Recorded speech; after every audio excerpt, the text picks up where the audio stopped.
Oigan, ¿se han puesto a pensar en lo mucho que nos desesperamos hoy si un pedido de Amazon nos tarda más de 3 días?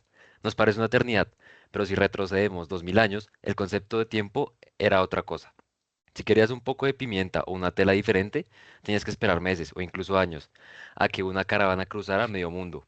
Y de eso precisamente vamos a hablar hoy. Bienvenidos a este podcast titulado El Gran Juego de la Seda, donde vamos a desglosar cómo pasamos de esos camellos cargados de especias a la megapotencia logística que es China hoy. Vamos a viajar desde la antigua ruta de la seda hasta la ambiciosa iniciativa de la Franja y la Ruta. Queremos entender cómo un proyecto de billones de dólares está reduciendo el comercio global y qué demonios tiene que ver todo esto con nosotros aquí en Latinoamérica.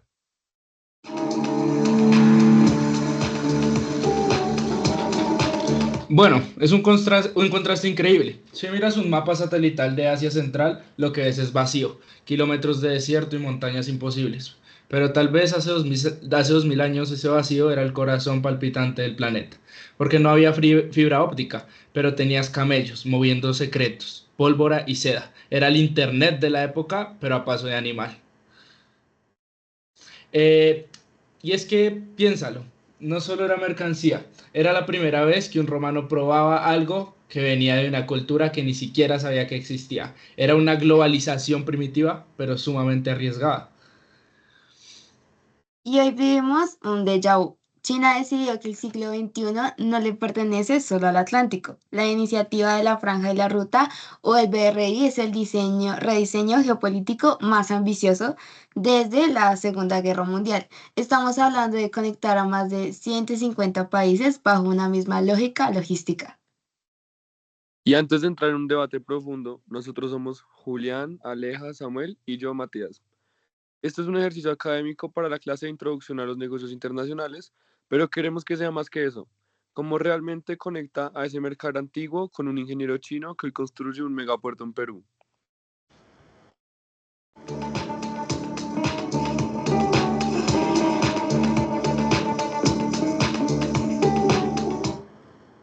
Oigan, aterrizando un poco de lo que decíamos de Amazon, me puse a investigar y la logística de esa época era una locura. No había una sola ruta de la seda, era un sinfín de caminos. Lo que no cabe en mi cabeza es cómo hacían para que eso no fuera un caos total. Es que ese es el punto. Era un caos, pero era un caos con reglas. Los chinos llegaban hasta cierto punto en Asia Central y ahí le pasaban la posta a otros. Lo que me vuela la cabeza es que la seda no era solo ropa, era moneda. Los ejércitos recibían su paga en rollos de seda porque no sabían que en cualquier oasis. Desde China hasta el Mediterráneo, eso valía oro. Era el Bitcoin del siglo II, pero físico y brillante. Total, pero esperen, esta sería la estabilidad institucional. Hubo un tiempo, la Pax Mongólica, donde los mongoles controlaban tanto territorio que decían que una mujer con una pepita de oro en la cabeza podía cruzar toda Asia sin que nadie la tocara. ¿Ustedes se imaginan eso hoy? Cruzar de aquí a Argentina sin que te miren feo en una frontera. Eso permitía que el comercio explotara. Sí, y aunque no todo era seda y oro, yo leía que por ahí también viajó la peste negra. O sea, a ver, la primera gran pandemia global fue culpa de la ruta de la seda, y ahí es donde uno dice, la interdependencia compleja no es nueva. Estamos tan conectados que si a un camello le daba gripa en el desierto de Gobi, terminaba muriendo gente en Venecia meses después. Es el mismo riesgo sistemático que tenemos hoy con los microchips o el petróleo, por ejemplo. Exacto. Y fíjense lo que pasó después, porque esto es clave para entender por qué China está tan obsesionada hoy con reconstruir esto. Cuando los europeos, como Vasco da Gama, aprendieron a navegar por África, la ruta de la seda terrestre, ¡pum!, murió. Pues claro, porque el barco era más barato, cabía mercancía y no tenía que pagarle peaje a 10 señores de la guerra en el camino. Ciudades como Samarcanda, que era el Nueva York del mundo, de repente quedaron enterradas en arena. El poder se movió de la tierra al océano. Y ahí es donde yo les pregunto, ¿no sienten que China está intentando vengarse de la historia?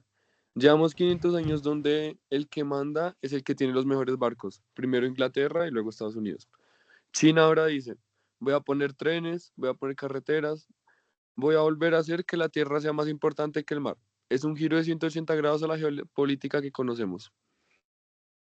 Es un punto brutal, porque si logran que el tren sea eficiente, el canal de Panamá o el estrecho de Malaca dejan de ser los únicos cuellos de botella del mundo. Pero, ¿será que le sale? Porque mantener una vía de tren de 10.000 kilómetros cruzando países en guerra no es lo mismo que navegar por mar abierto. ¿Ustedes qué harían? ¿Invertirían en el camello moderno o seguirían apostando al barco?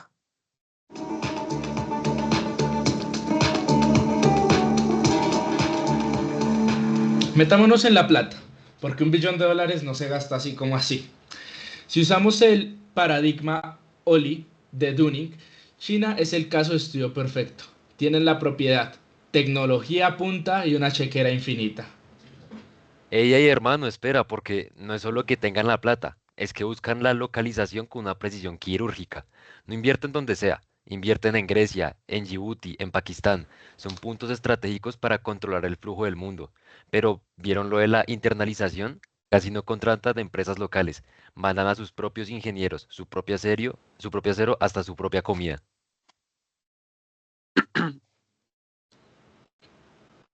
Exacto, de ahí es donde yo me pongo escéptica.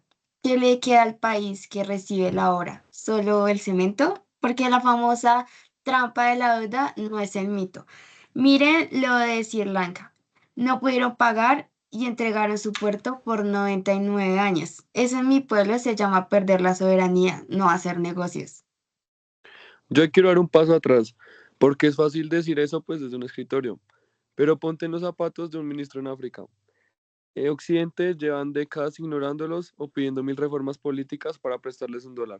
Pero llega Fina y perdón, llega China y en 2 años les pones Estableciste luz y conexión con iPhone carreteras. de Julián. Uy, luz y carreteras. Para muchos, la verdad es la única tabla de salvación. Aunque el interés sea alto, es una inversión extranjera directa, de riesgo. Pero es la única que hay sobre la mesa. Pero ¿a qué costo? Si hipotecas el futuro de tus nietos por una carretera hoy, ¿es esto realmente un buen negocio internacional o es solo pan para hoy y hambre para mañana?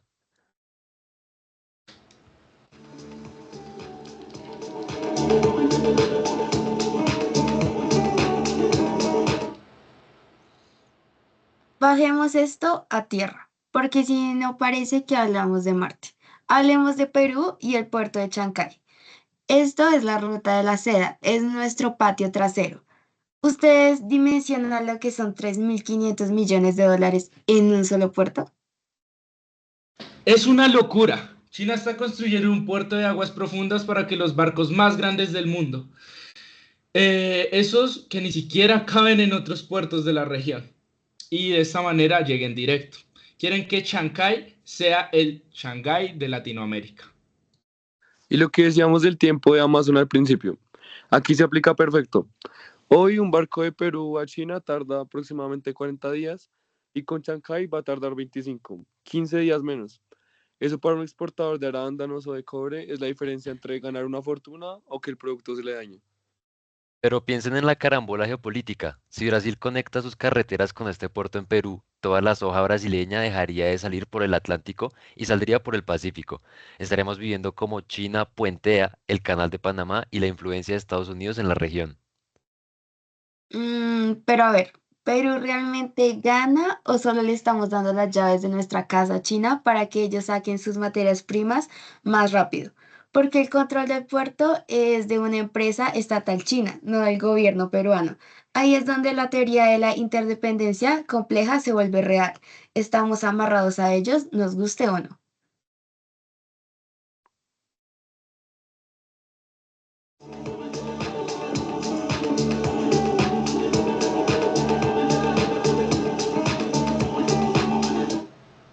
Y no se olviden de que no todo es cemento, está la ruta de la seda digital. China no solo está poniendo rieles de tren, está poniendo cables submarinos y torres de 5G de Huawei por todo el mundo. Si ellos controlan el hardware por donde viajan nuestros datos, controlan el futuro. Es verdad, estamos viendo una competencia de estándares. Antes los estándares de los negocios los ponía Nueva York o Londres. Ahora, si quieres estar en la ruta de la seda, tienes que jugar con las reglas y la tecnología de Beijing. Es una reconfiguración de la globalización total. Es que yo siento que estamos volviendo a lo que hablábamos de la Pax Mongólica en la sección 1. Se necesita un garante de la ruta. Antes eran los mongoles, después fueron los barcos británicos y luego los americanos. Y ahora China está levantando la mano para ser el nuevo jefe de la estación. Pero la pregunta es, ¿queremos un solo jefe o el futuro de los negocios internacionales va a ser una pelea constante entre bloques? Porque mientras hablamos, Estados Unidos está lanzando sus propios planes para competir con China. Estamos en medio de una guerra de infraestructuras. Al final, como futuros profesionales, nuestra ventaja no va a ser solo saber finanzas, sino entender este mapa. El que no entienda que el mundo se está encogiendo hacia el este, se va a quedar vendiendo camellos mientras el resto del mundo viaja en trenes bala.